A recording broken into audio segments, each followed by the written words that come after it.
Hi, Ken Coscia here. In this training video, I'd like to offer you some tips, some tools, and some context behind something we've all experienced from time to time, and it can be debilitating. You've probably guessed.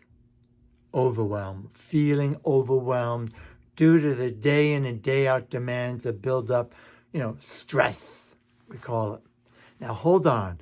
And before you bail with, the thought, been there, done that, I get that, hang in there. I can assure you this will be worth your time. And stick to the end of the video because I'm going to offer you a training tip that usually we only offer in our classes, in the Silva Method classes. So when we look at overwhelm, it's one thing to be stretched in life, to have big goals, aspirations, to have challenges, and to feel the satisfaction knowing that you're working to your best and enjoying life because of it. Agreed? But it's another thing entirely to be stressed rather than stretched. Overwhelm happens when there are just so many demands on your energy and time that you just can't say no, or at least you think you can't say no. And it's really not the big things, it's those day in and day out daily things that build up.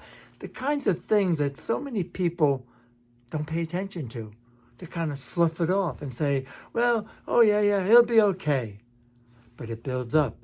It begins to build up. Our chemistry changes. The stress hormones increase. There's a flooding in the body. And let's not even go there because it's a big, long list of what happens. But eventually we start to have symptoms that are warning signs telling us to be careful. Now again, hang in there because this is really essential. And I remember once in a presentation, we were talking on this topic, and I always remember a gentleman came up to me and he said, oh, Ken, this is great. Thank you. Now, please help my wife.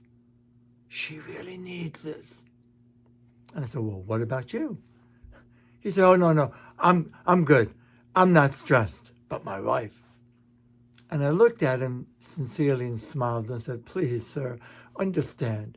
The only people who are free of stress, distress, are, that's right, dead. And I mean in disrespect with that.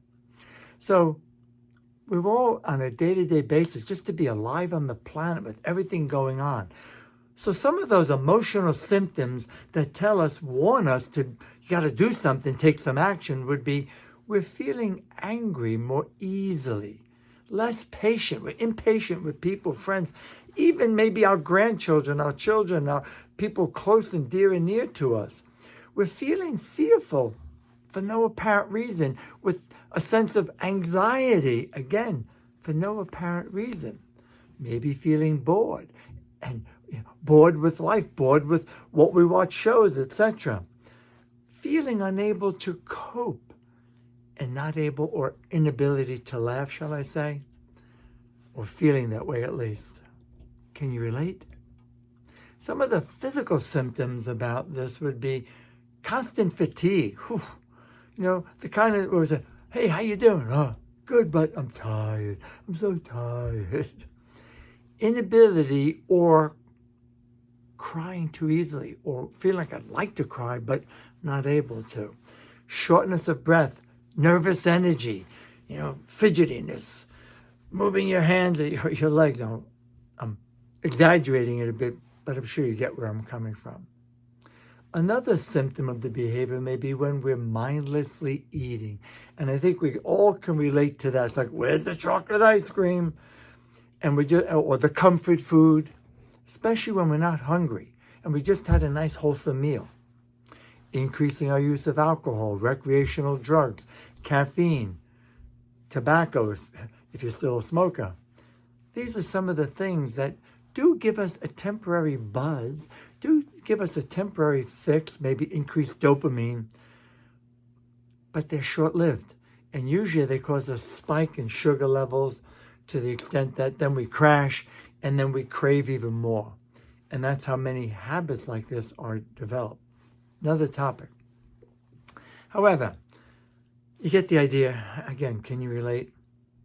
for that. We've all been there. Again, to be alive on the planet, you're not alone. So let's take a look at 3 major stresses. And I would say this is of my opinion and research. I've been doing this work for well over 50 years. I'm the senior instructor, the lead guy, the training director for the Silva Method, and the man who Jose Silva selected out of 1,000 global instructors early in my career, in 1984, to be just one of 4 people to be on his elite staff to do graduate advanced training. I tell you this because I've worked with hundreds of thousands of people in events, in-person events, coaching, working. So there's a lot of feedback. We have thousands of instructors all across the globe, and we commiserate, talk and share ideas. So this is not just an idea. In fact, when Mr. Silva was alive, he suggested this was his opinion based on his research and observation. So number 1, major stressor. Now, I know there are many, but one big contributing factor is when we feel guilt. When we're doing something we know is wrong and we keep doing it. Or some of you, unfortunately, are maybe working for someone in an organization and they're asking you to do something that you don't feel is right. It's out of your integrity. It goes against your values. It's a tough spot to be in. And I recommend find something else because it's just not worth it. Or making mistakes and guilting ourselves, beating ourselves up emotionally. Oh, I should have done better. I know better. What a rookie move. Can you relate?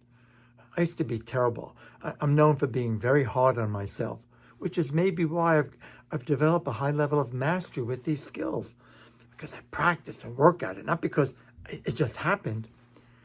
So there's a degree of importance to evaluating, looking how you're doing and asking, how can I do better? However, it's important that we do it with, so here's the tip, one tip, there's a lot, to do it with compassion, to be self-compassionate. And one way to do that is to forgive yourself. Give yourself permission not to be perfect. If you just take this away from the video, it'll be a game changer. Now, that doesn't mean, okay, I screwed up, I forgive myself, it's okay. No, learn from it. But not expend all this emotional energy where we shame ourselves and, I could have done this. And people make a big mistake. Here's another takeaway for you. They're lying in bed, going to sleep, thinking about the day, saying, woe is me, I should have done this, I should have done that. And then you wonder why you have trouble sleeping. It's the worst thing you could do for your mental health and for your sanity. So acknowledge the shortcoming, acknowledge the mistake. Man, I really screwed up. I give myself permission not to be perfect.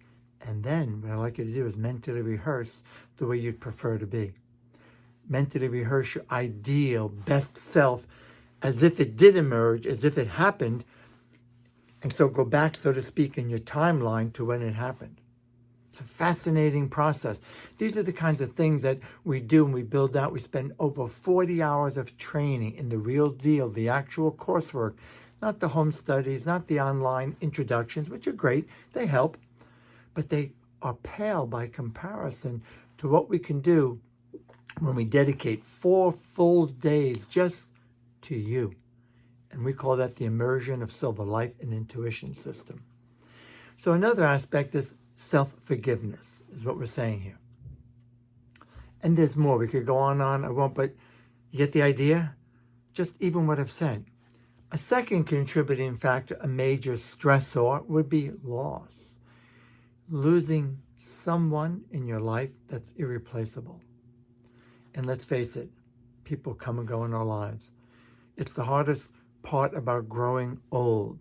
At least I feel that way for me, because I'm the baby in my family, the youngest. My mother had me very late in life, and siblings, one passed away, aunts, uncles, relatives, people dear and near, even some of my colleagues, Silva instructors, in the past 2 years, there have been at least 6 or 7, I've lost count. Some of them I was really close with for that. It's not easy. We need to grieve the loss. We need to allow time. And sometimes you may need help. You may need to talk to a grief counselor. I've coached many people to do that. Myself, or to have a good friend to talk to, and not just to slough it off there. I'm going to tough it out, get tough. That's BS. It's important to allow, whatever it takes, whether it takes 10 years, 10 months, a year, it doesn't matter how long, to allow ourselves that. It could even be the loss of something in our lives, a job, a business. Our pets, boy, our pets are like family, aren't they? So it's very important that we acknowledge that, because if we don't and we repress it, that is a major stressor. That is like blocking a pressure cooker. Take a pressure cooker. You ever work with one? If you haven't, Google it. Get one. Operate it. Block the release valve where the steam comes out and run, because eventually it'll explode and it could do some serious damage. And that's what happens to human beings when they repress and repress and repress our feelings, our emotions, the grief, whatever it may be. When we deny ourselves, our needs, it's got to go somewhere. We are energetic beings. And that energy has to go somewhere, it has to be managed. So what I'm really talking about here is managing our energy, leveraging our energy so it works with us, not against it. And quite frankly, it's an inside game. A third contributor to this would be hate. Hating your job. I love what I do. I feel so blessed and fortunate. It's a privilege. It's an honor to work with people like you. I started when I was 19. I was the youngest instructor on the planet. Thank God I found it, because I was not very directed in my life. I was more interested in partying and having a good time. I'll let you figure that out.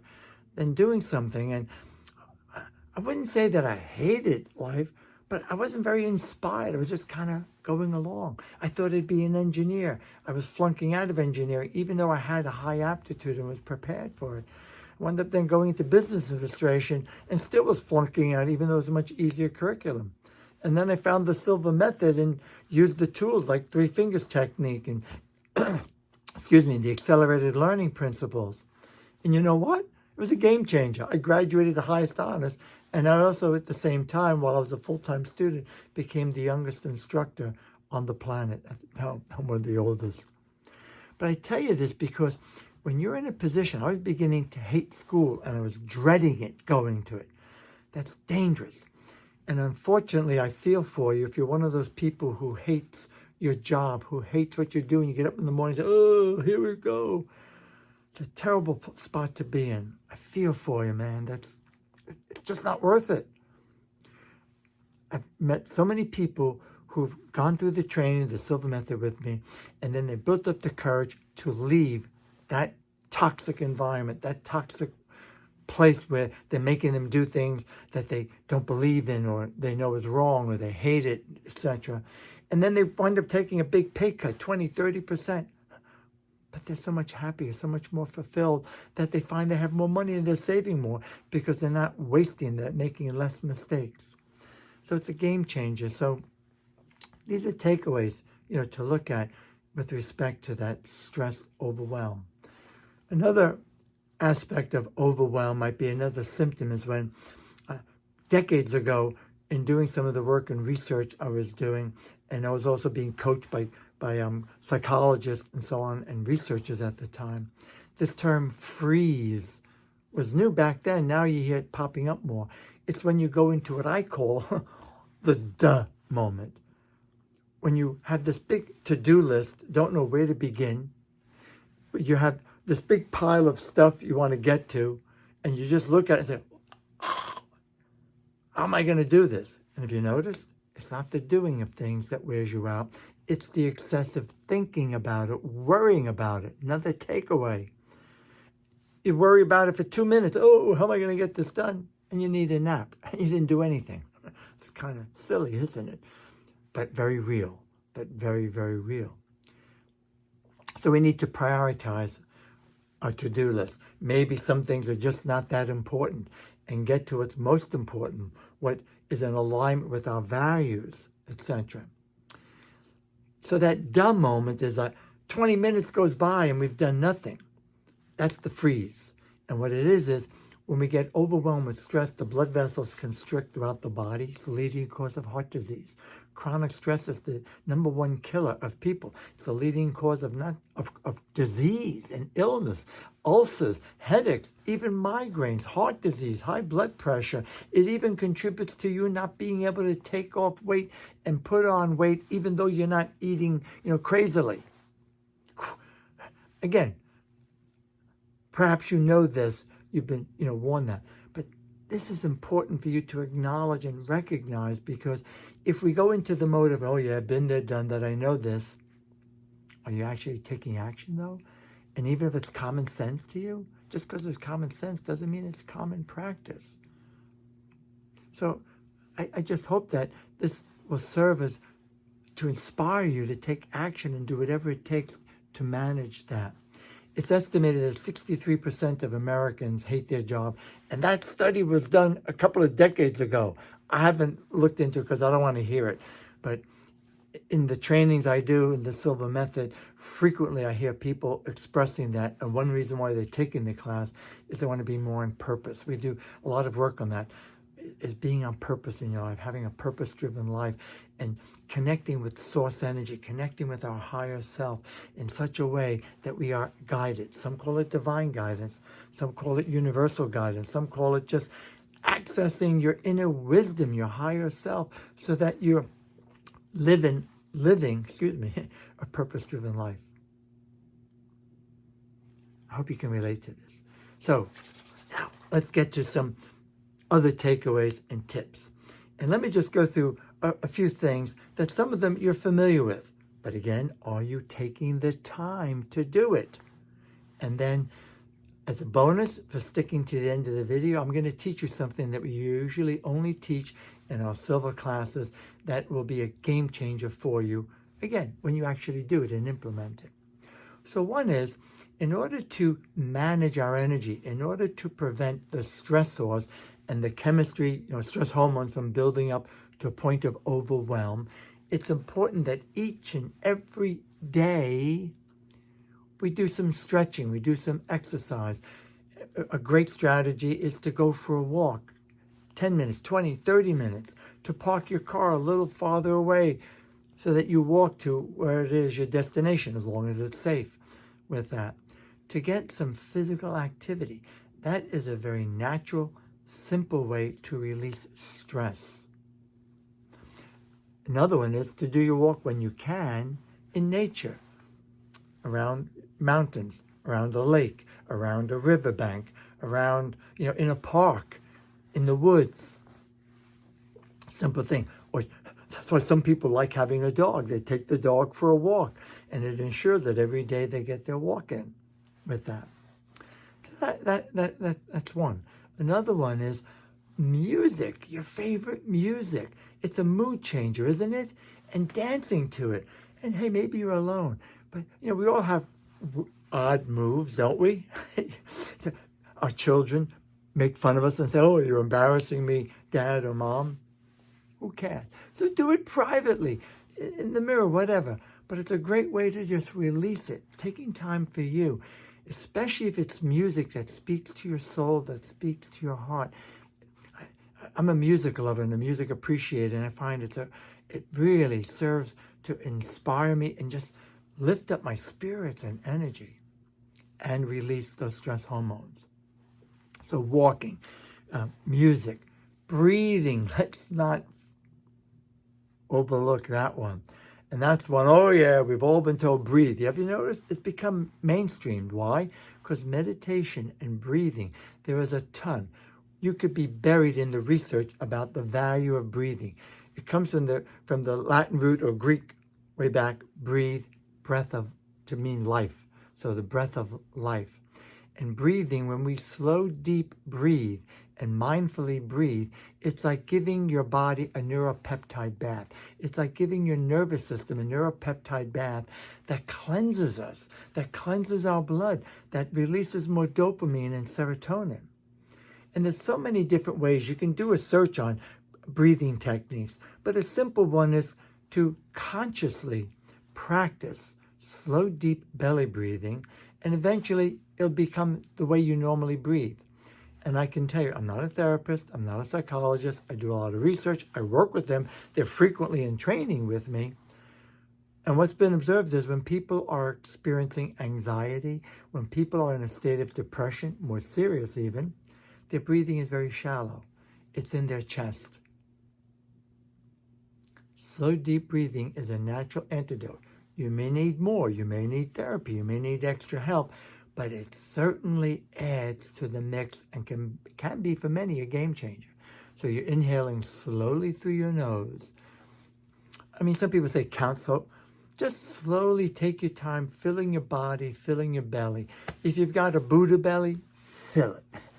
Then hold it briefly. Do it with me. And then exhale out your mouth. And really exaggerate the exhalation. And imagine just releasing that which no longer serves your highest good. Release it. And do that throughout the day, periodically, 2-3 times. 3 times. 3 is a charm. They say 3 times is a charm. And if you do that in between important tasks, important meetings, I've heard some people call them a transition meditation. In Silva, we call them alpha breaks, in the Silva Method. And it's an invaluable tip and tool to help you manage your energy throughout the day. So whenever possible, say it this way, make the time, prioritize it. Before you go from one meeting to another, important ones, before you go from one task to another, before you work with one client to another, before you go from one patient to another.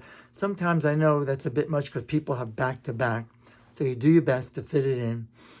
Eyelids closed, and take your time, 3 very slow, deep, cleansing, mindful breaths.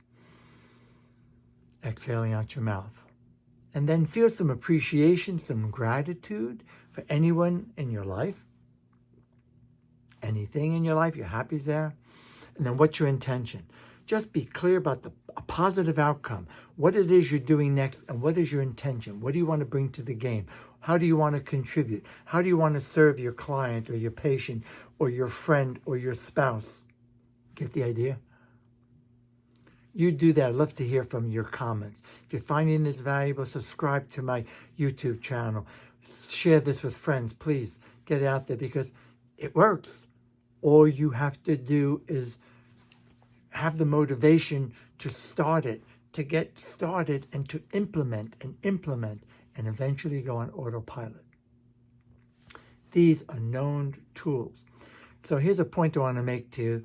And again, thanks for still being here. For those of you who are still watching the video, again, I'm going to give you that bonus. One of the observations is, I've had a long career. I'm in my 53rd year. However, at one time, sometimes, occasionally when I have the time, I'm hired by organizations to do some emotional intelligence work, to do some performance, high performance type stuff, helping people to do better at what they do, helping to, a wellness program. However, way back, decades ago, the big to-do, people were very creative and brilliant, stress management. Now you bring that up, and I've gone to, those big conferences where they have half a dozen to 10 breakout sessions. I remember going to one here locally in the Hartford area, and all the rooms were packed. This is breakout sessions. And the last one, there were 10 of them, was on stress management. There were 3 famous researchers, local university, with equipment, the whole bit. And they gave them the biggest room, and there were 2 people in there. And there were the 3 presenters. I felt bad for them. I sat there. I went up and introduced myself, said hello, because I said, this is so typical.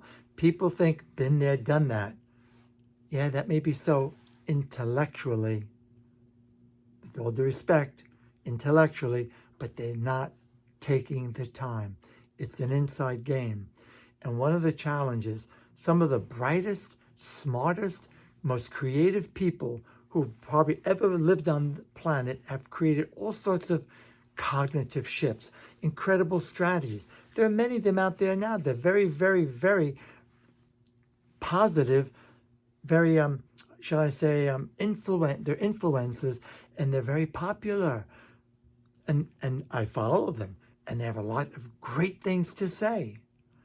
My one comment would be is if all they're teaching are strategies, which involve changing your perception, which is a game changer. When you look at things differently and you shift your perspective and have more compassion for who you're looking at rather than going into judgment. When we have more compassion for ourselves and shift our perception and have more compassion rather than judging ourselves, yes, it's a game changer, and it minimizes the distress in the body. But oftentimes, these creative strategies involve shifting your cognition, thinking something out, reworking it, which makes perfect sense in a perfect world. But we don't live in a perfect world, do we? And that's the trouble. When people are overwhelmed, when the distress levels, the stress hormones increase, the body becomes flooded with it, the first thing that happens is we can't think. Cognition goes out the door. And we have trouble thinking. That's why I call it the duh. And memory. We have memory lapses. It has less to do with aging and more to do with catching up with us. Because eventually it catches up. Make no mistake about it. You can run on adrenaline. I've been there too in my younger years. And you can run on adrenaline, but eventually it'll catch up and it'll debilitate you. It's again the leading cause. So people say, oh, I haven't got time to meditate. I haven't got time to relax. But they've got time to be laid up in bed for weeks on end. They have time to have a heart attack, a stroke. They have time to be sick and feel like crap. And productivity drops. So it's important you recognize that. And I'm hoping to be a little tough love here to recognize that, because everything else is just an excuse. It really is. I know you're busy. You got children. It's tough. I think the toughest job, most important job in the world is being a parent, especially moms, because the children really, they seem to rely so much more on mom, don't they? Whether you're a single mom or a single dad, dads have that stress to the concern. We're all in this together. We share that. And I'm telling you that if you make the time and you do this and you prioritize yourself, you'll get more done in less time and you make less mistakes. Because if you noticed, when you're stressed, feeling overwhelmed, you're more likely to what? Make a mistake. You're more likely to get sick. You're more likely to have an accident. And those accidents are a time suck, because then it costs us time and energy and money out of our pocket, etc., etc. So what I'm telling you to do, recommending and hopefully inspiring you to do, is a lot cheaper than the co-pays and having to, do all the medicine. We've all been programmed, take a pill for this, a pill for that. Another tip would be stop watching the news late at night before bed and watching the news first thing in the morning. First thing in the morning, meditate, stretch, exercise, drink some water. Because in the morning, it's you're most vulnerable, you're more suggestible, you're just coming out of sleep and you're not fully awake yet, and your brain waves are more in alpha and theta. Fact, for about 30 minutes, maybe up to an hour, but 30 minutes for sure when you first wake up. It's golden time, precious time, not a time to be feeding with what's wrong in the world. Yes, be aware. Yes, we need journalism. Yes, we need to know the truth of what's going on in the world. It's just you got to protect yourself, because a lot of that is beyond our control and we want to be aware of it. Okay, sure. Just not first thing in the morning or before you go to bed. Another one. These are game changers when you implement it. Get the idea? So, you ready? Thank you. If you're still here with me watching the video, you know it's not a quick fix. And you're the type of person I'd like to work with. You're the type of person I would be honored to have you in a Silva Method immersion of Silva Life and Intuition System. I do them mostly now in person, but occasionally I do them virtually. But although virtual using Zoom has come pretty close, in person is where it's at, baby. And I do them regularly in Chicago area and here in Connecticut. People travel from all over the world, literally. And we don't have these big, huge groups. We limit them up to 40 to 50 people, tops, so everyone gets my undivided attention. And that makes a big difference. So here's your bonus takeaway tip or tool. Please be advised, depends on your skill level, be patient. I'm not, one of the reasons why I'm still here and going strong is I don't over promise and I don't exaggerate and I don't make false promises. This works. It's a game changer, and depending on you, it's going to take some practice and attention. Not a lot, but daily basis. So the tip is, this is what we call the 3 fingers technique. There's no magic to place in the first 2 fingers and thumb of either hand. There's no deep significance. It's not aligned with a yogic technique, where they talk about meditating like this or like so.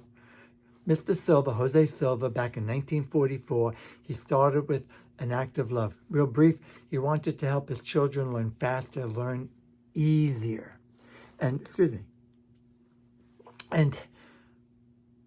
he developed this tool after lots of research on accelerated learning, on hypnosis, meditation. I'll save you, it's a long story. He did a lot of research. But this is what he began with, and it made the difference in helping his children learn faster, learn easier, by applying some of the learning strategies that later became known as super learning, accelerated learning. There are some famous influencers out there that talk about accelerated learning, and the very principles they're teaching, we've been teaching since 1966. So it's part of that. What I want to do is single out the principle behind this, and then you can be creative and keep it with our topic of preventing overwhelm. And if you are overwhelmed, getting out of overwhelm and unstuck, and helping you to navigate life with a bit more grace and a bit more ease. Again, not perfect, but responding to the challenges rather than reacting and getting upset and getting a headache, and yelling at people and getting impatient. Sorry, I'm getting stressed just thinking about it. There's a difference. It's also the number one reason why people are not getting what they want, because they're stuck in stress mode, which is survival mode, which is scarcity consciousness. And that's one reason why people are not ramping up their game, are not scaling up their business, not reaching their goals, aspirations, because they're obsessed. And they think they're passionate, but they're obsessed. And that's stress mode. That's scarcity consciousness. Another whole topic. These are the kinds of things you can realistically expect to deal with, to manage, and to be done with when you complete the training, the immersion. So here's the 3 fingers back to it. All it is a tool, has to do with neuro-associative conditioning. I don't hear many people talking about that, but that used to be a hot topic or tool in research. Remember, I've been doing this more than half a century, decades ago. It simply means that we learn the quickest way we learn is by association. That's why, for example, simple examples, when you meet a whole group of people, the person you remember easiest is somebody you associated with, similar interests, come from the same school, same neighborhood, similar interests, etc. That's all. It's how we learn. That's why stories work. When someone tells you a story, you're relating to it. You're in an emotional state relating to it. You're learning by association. So all this is, the reason behind why you picked this too is there are radio nerve endings on each of the fingers for tactile, touch. So they're considered to be the most sensitive of our nerves. So anytime you do anything physically, you're causing some sort of electrochemical, or some would say electromagnetic, change in the body. So all you want to do is, first, it's important to develop it. How? By getting into a relaxed, calm state, a state of bliss, a state of joy, a state where you feel calm and at ease. Quickest way to do that? Eyelids closed, comfortable position, 3 slow, deep belly breaths. Feel some gratitude, some appreciation. That's also a takeaway to help manage energy. Once you're in that state, doesn't take long. It might take you up to 5 minutes tops. You can go longer if you want. Once you're in that state, then you place, literally, you're sitting like this, your eyes closed, your fingers together like so. Can you see? Sorry, I have a very silly, goofy sense of humor. That's why my classes are a lot of fun. I love doing this. But anyway, you do this, and you're thinking to yourself, in your mind, this is all I need to do to stay calm and relaxed, just like I am now. And then imagine, if you do this in the morning and set it up, your goals for the day. activities. Maybe you're going to have a very sensitive conversation with somebody. Maybe you're giving a presentation. Maybe you're making a proposal, a pitch. Maybe you'll be working with clients, customers. You get the idea? And maybe one of them or so are very challenging. So you know that. That's part of your life and part of the challenge of the work you do. Or you're with your children, etc. So you're sitting in this calm, relaxed state where there's no pressure, there's no challenge, in an ideal state, we'll call it.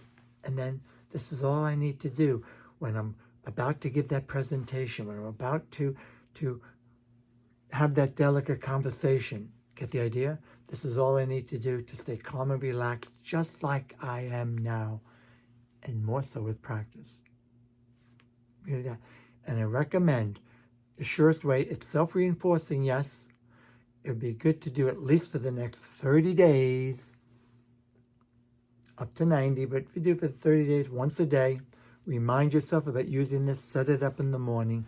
Eventually, you'll go on autopilot, automatic, and it'll just be that. And it's kind of interesting and funny how Silva grads don't even realize that Silva instructors, in that matter of talking, whatever, doing their thing, they're frequently like so, and they don't realize it consciously. So it's a tool. Why is this important? And I would say this to you. All those cognitive shifts, all those creative stress management tools, all that deep intellectual work and changing your perception is excellent and helps, absolutely, and is necessary. However, when the going gets tough and we're overwhelmed, they don't work because we can't even think.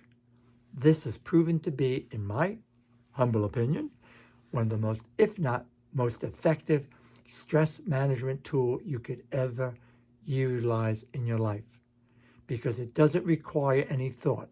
As long as you do it ahead of time, before you're under the gun, before you're in that challenging situation. And then all you have to do is just remember to do it. And then as you're doing it, repeat, it becomes, like I said, automatic. I would say to you, I hope this helps. I know it will help, though, when you apply it. It's up to you now. Take the time. Love yourself enough. You loved yourself enough to listen to me, to grace me. I thought it was going to be a quick video, and we're over 35 minutes. But I trust you found it helpful. Use it. Take good notes. Come back to this. Review it. Work with it. You'll be thrilled. You'll be satisfied. I can't make you do it. It's up to you. And one day, I sincerely hope to meet you in a class. I'd be honored to have you in the Silva Immersion of Life and Intuition system with that.